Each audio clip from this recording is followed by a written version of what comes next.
सबसे आम बात यह है चीफ जस्टिस के साथी जजेस उनके कंडक्ट पर सवाल उठा रहे हैं।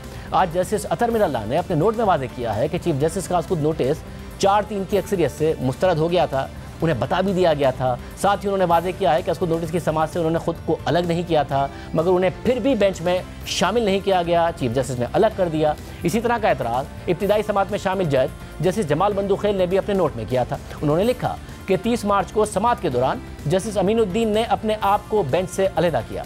अदालत में मौजूद होते हुए मैं भी अपनी राय देना चाहता था, लेकिन मुअज़्ज़िज़ चीफ जस्टिस और बेंच के दीगर अराकीन खड़े हो गए, इसलिए मैं ऐसा नहीं कर सका। मैं अपने चैम्बर में काफ़ी देर तक रहा, लेकिन समात के हवाले से चीफ जस्टिस की जानिब से कोई मालूमात ही नहीं फराहम की गई। जब मैं अपने घर पहुंच गया तो मुझे 30 मार्च की तारीख का ऑर्डर मौसूल हुआ, जो चीफ जस्टिस ने बेंच का हिस्सा होते हुए मुझे दस्तखत के लिए भेजा था। जैसे जमाल बंदूखेल ने अपने खिलाफी नोट में लिखा कि ये ऑर्डर खुली अदालत में डिक्टेट नहीं किया गया था, बल्कि ये मेरी गैर मौजूदगी में सुनाया गया था और इस हवाले से मेरी राय ही नहीं ली गई थी। मुझे ऐसा लगा कि मुझे इस काबिल ही नहीं समझा गया कि मेरा मशवरा लिया जाता। इस मामले की पहली समात से ही मैं चाहता था कि बेंच 1 मार्च के फैसले और अदालत के हुक्म के तनाज़े को पहले हल करे, जिसका फैसला अभी तक सामने ही नहीं आया है और अभी वाले मामले से इसका बहुत गहरा ताल्लुक है। मेरे बार बार कहने के बावजूद इस मामले को कोई अहमियत नहीं दी गई। अटॉर्नी जनरल, वकला बरादरी और सियासी जमातों के वकला ने भी दरख्वास्त की कि इस मसले को हल किया जाए, लेकिन कोई जवाब ही नहीं दिया गया। इन हालात में मैं नहीं चाहता कि मेरी बेंच में मौजूदगी मेरे दीगर बरादरान को बेचैन करे,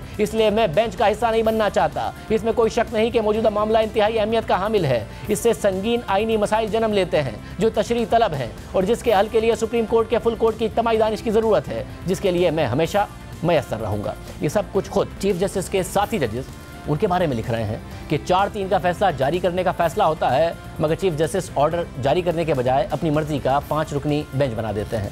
जिस जज ने खुद को अलग ही नहीं किया उन्हें बेंच से अलग कर देते हैं और फिर रहे सहे 5 रुकनी बेंच में से भी जस्टिस अमीनुद्दीन खुद को अलग कर लेते हैं। जस्टिस जमाल बंदूखेल शिकायत करते हैं कि मुझसे मुशावरत के बगैर कोर्ट ऑर्डर लिख दिया गया, हालांकि मैं इंतजार करता रहा, और फिर वो भी एहतजाजन अलग हो जाते हैं। मगर चीफ जस्टिस 3 रुकनी बेंच के साथ समात आगे बढ़ा देते हैं। दीगर सियासी जमातों के वकला को नहीं सुनते, मगर असद उमर को बुलाकर सुन लेते हैं और फिर 3-0 का फैसला दे देते हैं।